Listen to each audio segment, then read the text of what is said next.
We are happy to introduce James's new project to you, dear viewer. You have seen James tackle it all, from ukulele stands to doggy doors. And today he's taking on something completely new. Today James will be renovating his study wardrobe. He is fed up with how bulky and unwieldy his hinged doors are. And so he is introducing a new sliding door system, one that features MDF doors made from pocket hole joinery and tracked on Cowjoy rail. Now James could have easily hired someone to install these doors, but he decided to take on the project himself, an attitude which is truly the sign of a dedicated woodworker. James is always careful with his selection of materials, and today is no different. He has elected to use MDF wood, otherwise known as medium density fiberboard. MDF is a worthwhile alternative to plywood and works and shapes just like the real thing. MDF is composed of all the byproducts of industrial milling, that is, all the sawdust and shavings. These substances have been heated and compressed into rigid boards, all the panels you see gathered here in the workshop. MDF is much like real wood, and as such requires no new skills or special tools in order to work.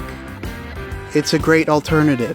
That being said, there are some critical drawbacks that one needs to keep in mind when considering the material.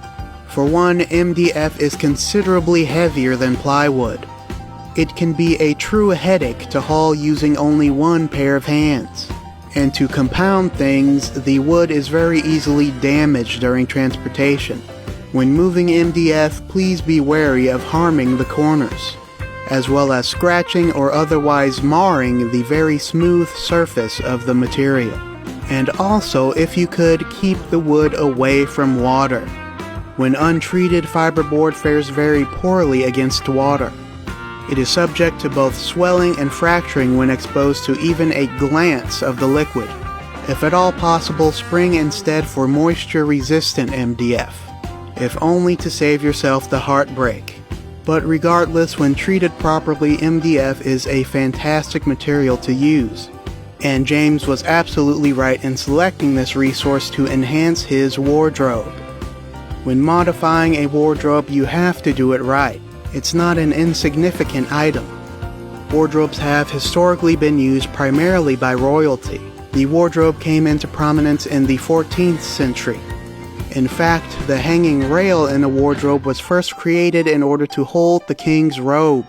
The wardrobe is a significant and cherished place, and one James has seen thoroughly honored today.